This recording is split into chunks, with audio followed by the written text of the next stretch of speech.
afternoon. This tired old warhorse is an HP 200 CD. It's a wideband audio oscillator.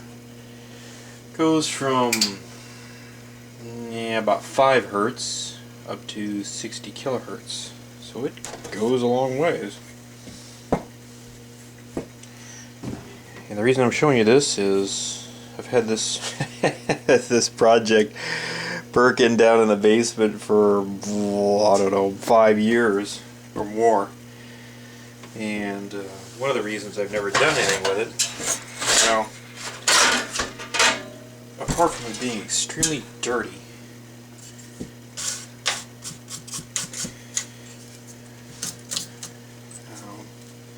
when I got this, there were absolutely no tubes to it, and I've slowly kind of pieced it back together. And the real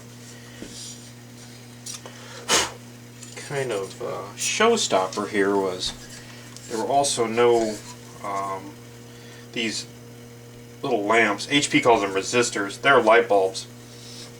There seems to be a little controversy about them. On here, I think they're labeled 12 volt. In the real world, I think they're 120 volt. I'm not 100% sure about that. Anyway, any of the quote active goodies on this thing were gone, including these 2 tube shields. So I've been slowly piecing it back together. Anyway, today, in some old junk I got from a friend, he was throwing some stuff out, wanted to know if I wanted it.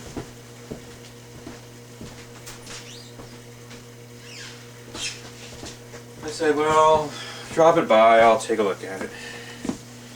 Anyway, I was digging around in there, and there they were. The last piece of the puzzle. Granted, I could have got any tube shields, but these are the ones that actually go with this piece of equipment. Actually, years and years ago, I worked at a place. I guess I need a light bulb. Not a big deal. Not a showstopper. I worked for Mauville years ago, and this was one of my little jobs, was keeping an army of these things going. They had quite a few different models too. There's kind of about 3 or 4 basic ones. There's this one, and there's an older one that has bigger 8-pin tubes, and then there's a newer one that has newer binding posts and stuff. But this one was the most prolific. I can't remember where I got this from. It might have got given to me. These are actually a really nice little oscillator. This one has seen better days. The line cord's going off it, the fuse is going off of it. I was going to see if I could put it back together. And I got the bulbs. It's kind of ironic. Stuff comes and goes in spurts. I got the thing and it sat for a long time, and then I got a hold of 4 tubes. Then it went onto the shelf and it sat in limbo for a long time. Not for lack of wanting to work on it. I just had other projects, and I don't know. I didn't feel like spending any money, and I couldn't really find those resistors or lamps real easily. Ironically, the other day at a estate sale, I found a HP 200. It might be a B. It was a rack mount version of this. And somebody had sawed the ears of it off. I can go and get it and show it to you if you'd like. Yeah, I hear somebody say yeah. Okay. And it was missing 2 tubes. It was the older 8-pin version. 3 tubes. It's missing the output tubes and the power supply tube. Why, I don't know. But it had these lamps in there. So I lucked out. This one actually was in working order up till 2002. These are a really nice oscillator.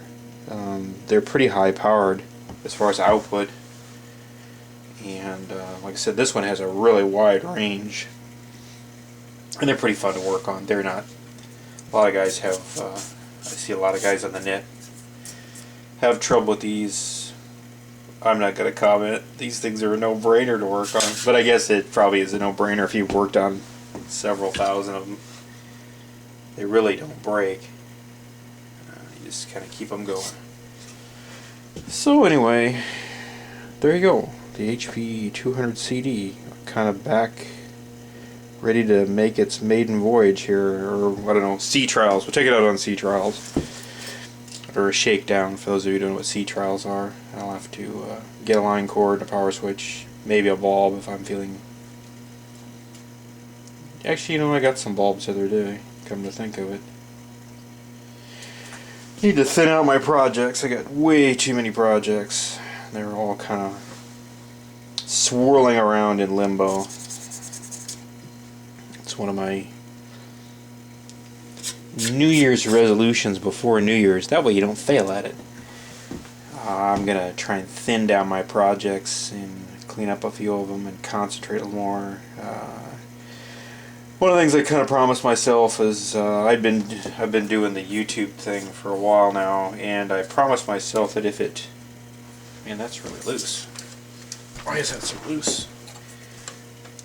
Because it's not in there worth a damn. Anyway, I promised myself that if I had some reasonable success with YouTube, I would get a hold of some editing software. I've got some editing software. It just takes so much time to sit down and do it. And maybe when it gets snowy out, I'll have more time to do that.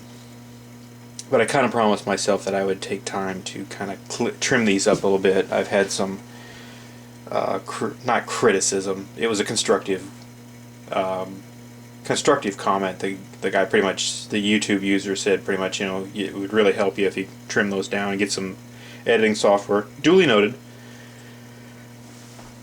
Oh, so we're gonna do that, me, myself, and I. And I might try and, I don't know, I've got so many different directions that I might try and concentrate a few of them and basically I kind of used a shotgun approach to see what people were interested in. If you look at my channel, it's kind of all over the place. There's a little bit of this, that, there's a lot of flotsam and jetsam and stuff that takes too long and stuff that's probably way too short. A lot of it is, to be really honest, a lot of it is kind of over-the-shoulder stuff. I literally get out the camera like I'm doing here and just let the good times roll.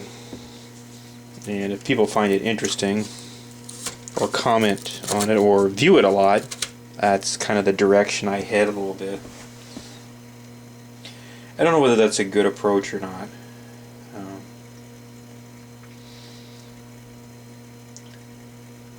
I get a lot of views and I get a lot of email. I don't get a lot of subscribers, which is interesting. But I haven't been doing this for a long time, so I really don't expect a lot of subscribers. It's kind of interesting. If I look at my channel as a whole, over the long haul, it's grown quite immensely.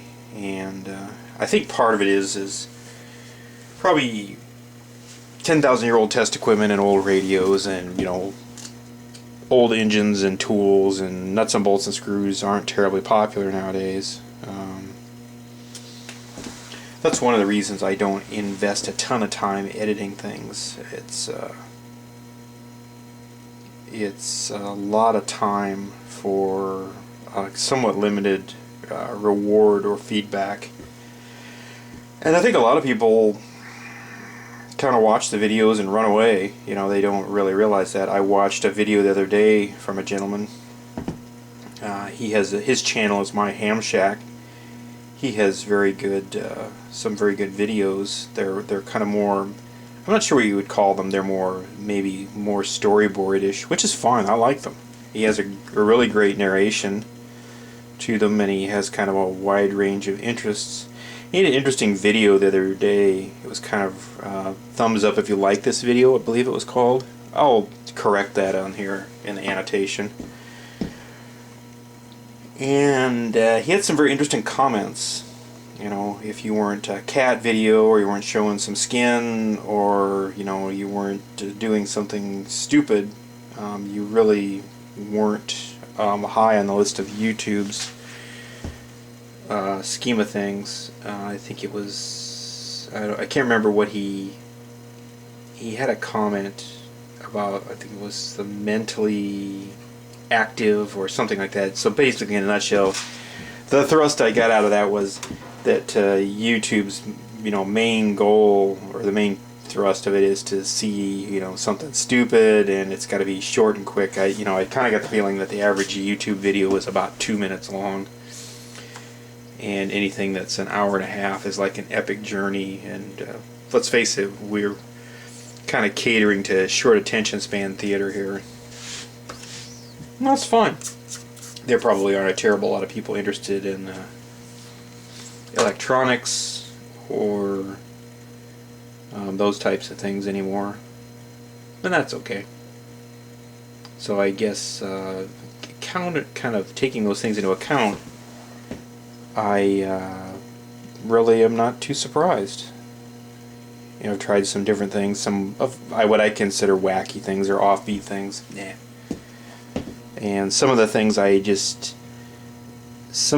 I do, the more the spur of the moment and the shorter they are, the more popular they seem to be. Which is very interesting. Well, I guess I also need 2 screws for the back of this. Well, I'll tell you what, I'm going to let you scoot. Thanks for stopping by. If you'd like to comment, give me a hand while I'm holding this. It'll go on in a minute. It'll just drop on. Well, maybe. Thought it would.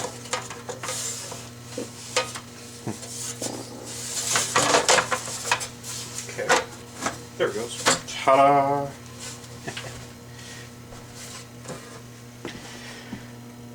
If you'd like to comment or leave a comment or have a question or subscribe, knock yourself out. It'd be great. I appreciate it. Other than that, have a great day. Take it easy.